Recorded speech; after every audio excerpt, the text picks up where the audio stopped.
están? Bienvenidos a esta nueva segunda temporada acá en su plataforma MCB Academy. Ahora les anunciamos que formalmente en esta segunda temporada pues nuestro programa pasa a llamarse Legalmente Hablando en Ecuador. Quiero darle la bienvenida a este nuevo episodio y nuevo programa al doctor Homero Tayupanta y a la doctora Zoila Alvarado. Zoila, bienvenida. Mucho gusto por haberme invitado a este programa y me encanta estar en este lugar. Bien, Homero, bienvenido. Muchísimas gracias, doctor Miguel. Gracias por la invitación y contento de iniciar esta nueva temporada.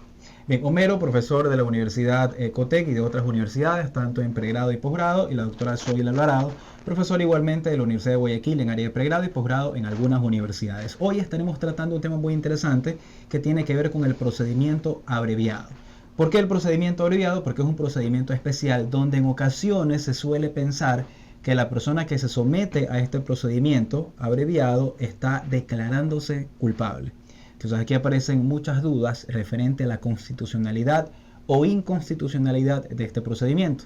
Pues algunas voces a nivel procesal sostienen que cuando la persona acepta voluntariamente el hecho fáctico ya se estaría declarando culpable y por lo tanto hay un sistema de autoincriminación. Hoy vamos a descubrir si esto es cierto o no, o si el procedimiento abreviado es un procedimiento eficaz que permite en todo caso obtener una sentencia de forma rápida cuando la persona acepta voluntariamente la atribución del hecho fáctico. Pero como siempre lo hacemos en cada uno de nuestros programas, primero vamos a formular conceptos. Así que voy a iniciar contigo, Homero. Inicialmente, cuéntanos para ti conceptualmente qué es en el Ecuador el procedimiento abreviado. Bien, el procedimiento abreviado, previo a conceptualizarlo, tenemos que contextualizar. Bueno, el procedimiento abreviado es un procedimiento de carácter especial. Recordemos que dentro del procedimiento ecuatoriano contemplamos 6 tipos de procedimiento, 1 común y 5 especial.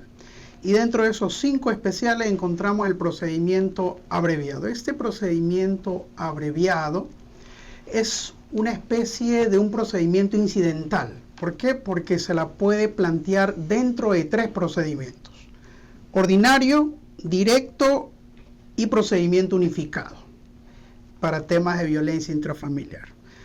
El procedimiento abreviado, la ley habla inclusive y se entiende que es una especie de justicia negociada en relación a la rebaja de pena. Es la expresión máxima de la autonomía de la voluntad de las partes, entendiendo de la fiscalía y la persona procesada, para llegar a acuerdos de reducción de pena con la aceptación tanto del hecho fáctico y así como la participación de la persona procesada. Ok, bueno, muchas gracias. Entonces nos indicas, Homero, que básicamente hay 3 posibilidades de hacerlo, pues, ¿no? Y efectivamente es así. Yo puedo tomar un procedimiento abreviado, tanto en el procedimiento ordinario desde el mismo momento de la flagrancia, tanto en un procedimiento también, el procedimiento directo, o también en el procedimiento nuevo, ya no es tan nuevo, el tema del procedimiento unificado, de juzgamiento por delitos de violencia contra la mujer o miembros del núcleo familiar, con ciertas restricciones. Hay ciertas restricciones que son especiales, que en este procedimiento tal vez no existen en otro tipo de procedimientos como el ordinario o como el procedimiento directo. Zoila, ¿cuáles son los presupuestos si nosotros quisiéramos dividir los requisitos para acceder a un procedimiento abreviado? ¿Cuáles podríamos decir que son estos? El Código Orgánico Integral Penal en su artículo 635 nos establece presupuestos y algunos entendidos en la materia hablan de requisitos de procedibilidad. Y lo dicen como requisito de procedibilidad considerando que se requiere que la persona procesada acepte el hecho fáctico y también que consienta en este procedimiento abreviado. Considerando que se requiere precisamente que la persona acepte este hecho fáctico, pero también se requiere que el abogado defensor de la persona procesada le explique de una forma clara y precisa a la persona procesada en qué consiste este procedimiento y también que sepa cuáles son las consecuencias que va a acarrear al someterse a este procedimiento abreviado, considerando que van a salir sentenciados con una sentencia condenatoria y que en el supuesto caso que sea una persona que concurra comúnmente a la justicia o se dedique a tener este tipo de vida delictiva, en el momento que vaya a ser sentenciado por segunda ocasión, estaríamos hablando de una reincidencia, como lo dispone el artículo 57 del Código Orgánico Integral Penal, que se le va a encontrar una pena privativa de libertad más alta, más un tercio de la pena. En todo caso, los requisitos serían también que el abogado justifique que ese consentimiento ha sido libre y voluntario y que no ha tenido coacción de ninguna naturaleza. Van a justamente a acordar una pena, pero actualmente el código nos establece que debe ser una pena reducida en un tercio, y también establece que el juzgador no puede imponer una pena superior a la que realmente está proponiendo la Fiscalía. Ok, entonces, bueno, nos has dado una visión breve sobre el tema de los requisitos, en este caso el principal. Primero, aceptar el procedimiento, pues, ¿no? Ver el hecho de que exista la aceptación de la persona a la atribución del hecho fáctico y el consentimiento que tenga la defensa para explicarle a la persona procesada que puede aceptar, en este caso, este tipo de procedimientos. Entre otras cosas también, el hecho de que no debemos olvidar que el delito no excede los 10 años de prisión, y también que no esté dentro de aquellos delitos catalogados como prohibidos o exentos del procedimiento abreviado. Pero bueno, en el tema del procedimiento abreviado, yo siempre he dicho que hay dos momentos, ¿no? Hay un antes y un después. Para filtrar el tema de estos requisitos, pues primero tendríamos que ver si damos paso para escuchar al menos la opción del procedimiento abreviado, y luego de eso, dentro de la audiencia, vamos a tener otros requisitos que se tengan que acreditar. Antes de qué parámetros debe observar el juez para aceptar convocar a la audiencia del procedimiento abreviado, o por principio de concentración, si estás en una audiencia de formulación de cargos, por ejemplo, y si quieren cambiar la audiencia a procedimiento abreviado, ¿cuáles son los requisitos que debe un juez observar para darle paso, en este caso, a la audiencia del procedimiento abreviado? Bien, fíjese que la norma procesal penal ha variado en cierta manera, incorporando un elemento importante como es la elaboración de un acta que debe contener acuerdos. Entonces ya la Fiscalía, con las reformas que ya no son tan nuevas como usted bien lo señala, el fiscal tiene que incorporar y adjuntar un acta suscrito por el abogado y también por la persona procesada, en el que establecen ya los acuerdos en relación a 5 temas. En relación al hecho fáctico, a la calificación jurídica, a la grado de participación, a la rebaja de la pena y principalmente para garantizar el artículo 78 a una reparación integral. Entonces, esa acta con la solicitud de audiencia tiene que ser dirigida ante el órgano jurisdiccional para que éste, a su vez, dentro de las 24 horas señala la norma, convoque una audiencia. Y dentro de esta audiencia, así como usted bien señala, tiene que establecerse 2 momentos. El primer momento, donde el juez va a explicar, independientemente de la defensa técnica de la persona procesada, el juez va a cerciorarse de que el procesado que va a brindar consentimiento conoce la naturaleza del procedimiento abreviado, conoce que va a renunciar al principio de contradicción, conoce que la consecuencia de someterse a este procedimiento abreviado será salir una condena. El precedente constitucional habla de que el juez, independientemente de la asesoría del abogado particular, tiene que él cerciorarse del conocimiento efectivo de la naturaleza del procedimiento abreviado por parte de la persona procesada. Solo con la información plena y con la aceptación de la persona procesada, bueno, pasaríamos al segundo escenario, que sería ya escuchar prácticamente el hecho fáctico y las acusaciones, los elementos que la Fiscalía va a esgrimir en esa audiencia. ¿Y no te parece que un requisito también importante sería primero consultar si tenemos o no tenemos un acuerdo en la pena? ¿Por qué te digo esto? Porque si no hay un acuerdo en la pena admisible en base al procedimiento, ejemplo puntual, como lo decía Zoila, la rebaja en el procedimiento abreviado no podrá ser menor hasta un tercio de la pena mínima prevista en el tipo penal. Eso quiere decir que tienes pisos y techos, ¿verdad? Pero si tal vez el acuerdo en el cual se formula por parte de la Fiscalía y la defensa de la persona procesada rebasa esos límites, ¿no crees que debería no cambiarse la audiencia por cuando no hay la negociación apropiada en el sentido del mínimo establecido por parte de la pena? Pero en ese escenario, el órgano jurisdiccional, cuando ve que, y una de las circunstancias para negar justamente el procedimiento abreviado, pero ya en el fondo del asunto, es justamente motivar las razones por las que el juez niega la aplicación del procedimiento abreviado, pero tiene que ser de forma motivada. Considero más bien que esa circunstancia tendría que analizarse ya en el fondo del tema. Lo considerarías para verlo posteriormente, ya directamente dentro de la... Bueno, es una duda también que existe. Muchas personas se preguntan a veces, ¿puede el juez o no negar el procedimiento abreviado? Y la respuesta es que lo puede hacer, sí, pero por ciertos requisitos muy puntuales. Yo diría prácticamente el único en este caso es que la dosimetría de la pena que se pretende imponer esté fuera de los rangos previamente establecidos. Entonces aquí puede ser un ejemplo en el cual se podría hacer. Muy difícil, si es que no estamos en ese escenario, realmente proceder a negar un tipo de procedimiento abreviado. Zoila, ya dentro de la audiencia del procedimiento abreviado, ¿cómo ésta se sustancia?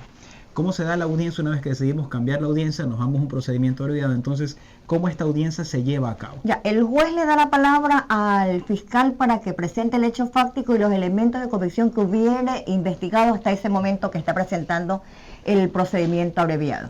El juez se asegura, y sí he estado presente, me ha correspondido también hacer las preguntas necesarias, el juez se asegura que la persona procesada acepte el hecho fáctico y acepte también el consentimiento de que se le aplique el procedimiento abreviado. Es más, el juez en ese momento le explica de una manera clara y precisa cuáles son las consecuencias jurídicas positivas y negativas de acogerse a ese procedimiento abreviado, considerando que va a tener una sentencia condenatoria. Con respecto a la persona procesada, no nos olvidemos que este procedimiento abreviado es importantísimo, la aceptación del hecho fáctico de la persona procesada, porque no se practica la prueba. No hay el principio de contradicción con la práctica de la prueba y automáticamente el juez le impone una sanción. Y para acotar un poco más de la pregunta anterior que le hicieron al doctor, si bien es cierto, hay una sentencia de la Corte Nacional, que es justamente la 189-17, que establece actualmente que la pena puede variar en cuanto a circunstancias atenuantes y agravantes, que anteriormente no se veían las circunstancias agravantes, solamente las atenuantes. Y ahí sí queda en entredicho el tema que ya no es el tercio de la pena, puede ser mucho más del tercio de la pena. Claro, bueno, hay unos parámetros, lo que dice en este caso la resolución de la Corte Nacional, que es muy cierto lo que indicas, es de que básicamente hay pisos y techos, ¿no? Entonces, para poner en términos prácticos, si yo tengo una pena que tiene que ver con 5 años de prisión, que son 60 meses, entonces hay un parámetro de negociación de un tercio que puede bajar hasta 20 meses de prisión. Entonces es muy distinto que, por ejemplo, la Fiscalía diga, bueno, no, yo no puedo decir 20 meses, pero yo en todo caso propongo 30 meses. Y la defensa de la persona procesada puede decir, bueno, sí, lo acepto. Entonces hay un piso básicamente que se va hasta 20 meses, pero luego de eso puede haber un parámetro amplio de negociación sobre este punto, que es como tú lo indicas. Y una pregunta más acá, Zoila, en tema de preclusión.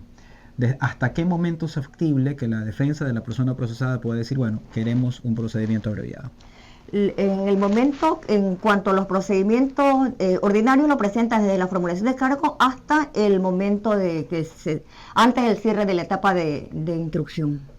Ya, perfecto. Entonces hay todos estos momentos que incluso van hasta la audiencia de evaluación preparatoria de juicio para poderlo hacer. Luego de eso ya sería muy difícil poderlo ejecutar. Hay algunos detalles que se han pasado, por ejemplo, en el tema del Código Orgánico de la Función Judicial, dentro de las atribuciones que se le daban en los tribunales de garantías penales. Recuerden ustedes que antes del Código Orgánico Integral Penal, en el Código de Procedimiento Penal, era factible plantear el procedimiento abreviado hasta el Tribunal de Garantías Penales. Ya esto cambia a raíz de la publicación del Código Orgánico Integral Penal, que tal cual lo indica Zoila, pues ya no es factible hacerlo de esta forma, sino únicamente hasta esta segunda etapa del proceso. Luego de eso, ya va a ser prácticamente difícil, o por no decir imposible, que se practique un procedimiento abreviado si estamos fuera, en este caso, de este escenario. Homero, si hablamos del parámetro de preclusión, ¿verdad?, en el procedimiento abreviado, se entiende que si yo llego hasta la audiencia de evaluación o preparatoria de juicio, en esta audiencia va a ser el momento en que la Fiscalía, en la segunda intervención, dentro de la fundamentación de su dictamen, recién libere y decida si la persona procesada está siendo autor o cómplice de la infracción. Es decir, ya el procedimiento abreviado podríamos plantearlo hasta antes de este segundo momento. ¿Consideras tú que es posible o no es posible que una persona se acoja a un procedimiento abreviado en calidad de cómplice? ¿Es esto posible o no es posible tomando como premisa la preclusión existente? Bien, antes de adentrarnos a esta pregunta, yo creo que para complementar lo mencionado anteriormente, creo que sí hay otras causas donde el juez puede negar este procedimiento abreviado. Pongo un ejemplo, un delito de robo de un vehículo, ¿verdad? El sospechoso y el procesado llega a un acuerdo con el fiscal de someter en este caso un procedimiento abreviado, llega un abreviado, pero nada dice en relación a la reparación integral. No existe reparación integral. Entonces considero que el juez, como garante del derecho de los sujetos procesales, incluyendo la víctima, tiene esa posibilidad de, si la víctima va a la audiencia y expone sus argumentos, su pretensión reparatoria, entonces existiría esa posibilidad de que el juez puede negar este procedimiento. Pero ¿no te parece, disculpa que te interrumpa, si entramos en esta discusión de pronto si lo puede negar o no, no hay una disposición normativa? Si bien es cierto, el código sí dice que se observan en todo caso las afectaciones o derechos de la víctima en este caso, pero no hay una posición vinculante en este sentido para el juez. O sea, queda a discreción de él realmente tomar en consideración si lo acepta o niega en este caso el procedimiento por el fondo. Correcto. O sea, tú sostienes el tema netamente por la reparación integral. Por la reparación integral, tomando en cuenta que los jueces son garantes de los derechos de la víctima y hay que garantizar los derechos de la víctima porque así está en la Constitución. Pero ¿y no te parece que igual la reparación integral es requisito de sentencia? Indistintamente de entrar al procedimiento abreviado, igual aún así se lo acepta o no, es un requisito de sentencia. Entonces el juez tiene la obligación igualmente, si nadie se lo diga, disponer un mecanismo de reparación integral. Que lo idóneo, y eso sí te doy la razón, por principio dispositivo, es que la fiscalía lo pida, ¿ya? Que sería lo ideal, pero sin embargo, si no se lo solicita, igual es una atribución del juez poderlo hacer. Fíjate que antes de la reforma del COIP, considero que eso era el mecanismo que se aplicaba normalmente, pero con la imposición del acta usted verifica que entre los 5 requisitos que hay que contemplar en el acta está el acuerdo de la forma de cómo reparar integralmente. Entonces, si en el acta no está establecida la forma como se debe establecer en el caso puntual que le estoy planteando, entonces considero que sí hay una causal allí para que el juez tutele derechos de la víctima y niegue si la víctima allí en la audiencia se opone. Ok, Zoila, ¿estás de acuerdo? ¿Crees que el juez sí puede hacerlo tutelando parte de los derechos de la víctima? Realmente, con el Código Orgánico Integral Penal, la víctima es justamente un sujeto procesal.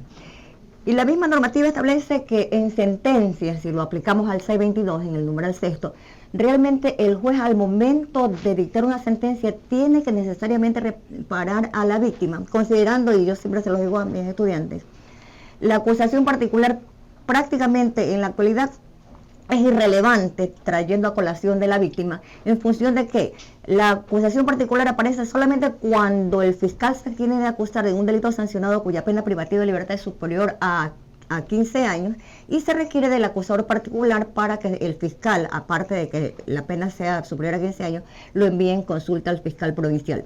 Ahora, trayendo el caso a lo que es al procedimiento abreviado, para mí sería que el juez puede reparar integralmente a la víctima, justamente tutelando derechos en el momento que dicte sentencia. Ok, bueno, entonces hasta el momento, para ir uniendo un poco las ideas que hemos visto, el procedimiento abreviado viene a ser un procedimiento especial que permite a la persona que está siendo procesada aceptar voluntariamente la atribución de derecho fáctico para tratar de buscar un beneficio procesal. ¿Cuál es ese beneficio? Que la pena que se vaya a imponer como consecuencia de este procedimiento abreviado podrá ser incluso tener una rebaja que no podrá ser menor de 1/3 de la pena mínima prevista en el tipo penal. Hasta el momento, ¿cuáles han sido los requisitos que hemos visto? Un antes y un después. Antes de la audiencia, el hecho de que el delito sea inferior a los 10 años de prisión, que la temporalidad que se lo pida sea desde el momento en que inicia el proceso hasta la audiencia de evaluación preparatoria y de juicio, es decir, concluyendo la instrucción.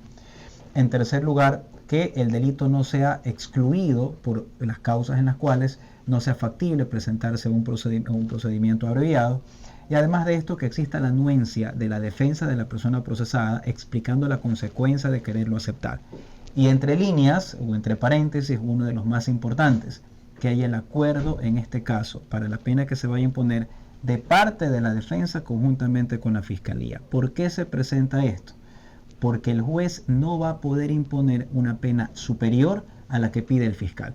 Y si no tenemos claro el acuerdo previo, entonces ¿de qué forma se va a imponer en este caso la sentencia respectiva? Eso es lo que hemos visto hasta el momento y nos queda flotando esta duda que le preguntaba en este caso Homero, que es algo que pasa y hay muchas dudas sobre esto. Por eso te decía la pregunta a nivel nacional.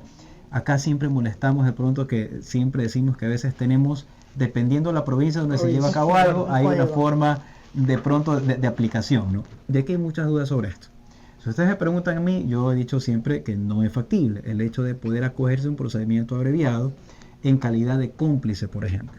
¿Cuál es el fundamento por el cual vengo sosteniendo yo esto? Porque si el momento en el cual se inicia el proceso en la Fiscalía, acorde al artículo 595 del Código, no establece la necesidad de que se diga si es autor o cómplice de la infracción, entonces, ¿por qué entonces se va a acoger una persona a un procedimiento abreviado en calidad de cómplice cuando todavía no sabe que lo es? Entonces, si los parámetros rígidos están hasta el momento en el cual se cierra la audiencia de evaluación, se cierra la instrucción y recién en la audiencia de evaluación vamos a conocer si es un cómplice o no, entonces no sería factible. Y el segundo motivo, que yo siempre he dicho, ¿qué pena se va a imponer? Porque el cómplice puede tener una pena que va de la mitad a un tercio de la participación del autor principal.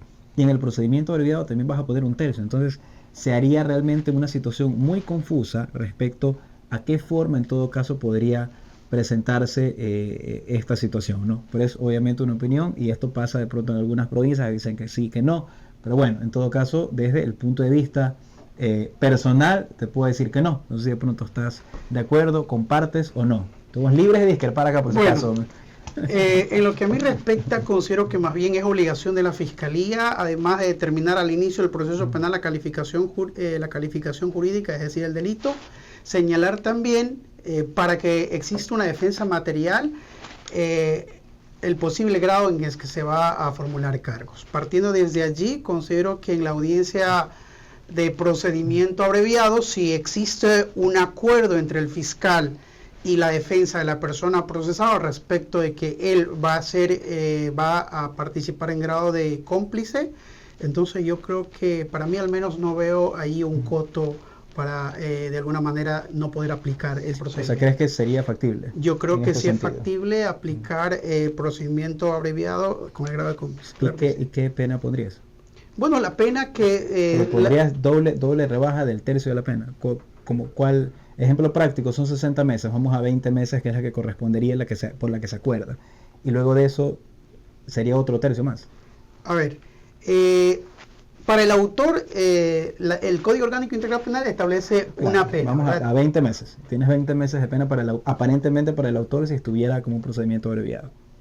Por el procedimiento abreviado. Claro. No, pues yo considero, si el autor no está no está dentro del procedimiento abreviado, o está en el hipotético en que está sometiéndose a abreviado también el autor. Porque si no está, obviamente se entiende la pena mínima prevista en el tipo penal para el autor. Zoila, ¿qué opinas al respecto?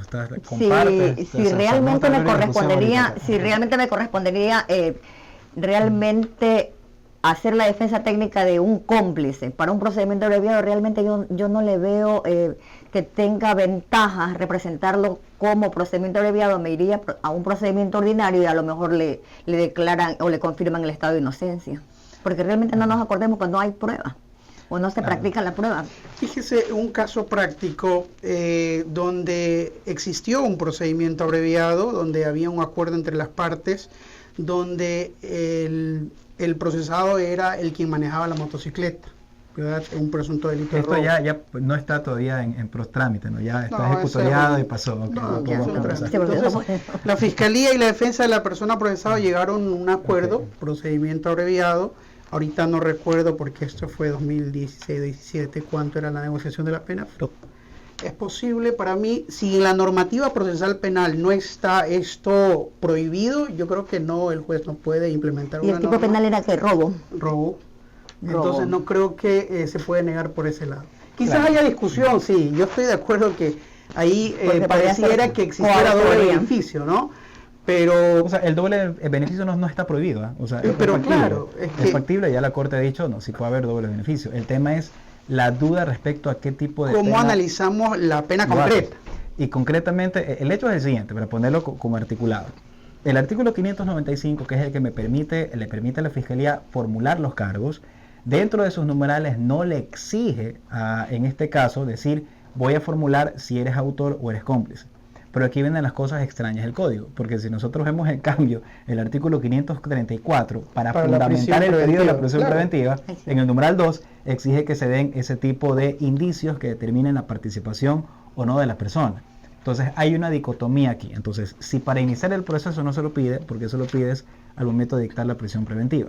Pero si vamos a la génesis del proceso, el artículo 595, si no le tienes que iniciar a la persona directamente sobre este tema diciéndole si es autor o cómplice, entonces por preclusión, si hasta cerrar la instrucción puedes plantear el procedimiento abreviado, entonces ¿cómo vas a realizar este análisis en general, no? Y ojo que hay muchas dudas de esto en todas las provincias, no solamente hay es un tema de ley acá, y no hay todavía alguna consulta de las que muchas veces ayuda a la Corte Nacional, de una consulta no vinculante al menos que determine si esto es factible o no. Pero como este programa se trata precisamente de buscar distintas líneas de investigación, acá las personas que nos están viendo tienen una línea importante de investigación para poder conocer realmente, buscar las mejoras directamente al procedimiento en general. Y para ir cerrando, bueno, ¿el procedimiento es constitucional o es inconstitucional? Porque hay personas que piensan que de pronto hay un sistema de autoincriminación con el procedimiento abreviado. Zoila, ¿qué opinas al respecto? Yo considero que es inconstitucional. Se violan garantías constitucionales y derechos fundamentales. Se viola la tutela judicial efectiva, se viola el principio de igualdad, se viola el principio...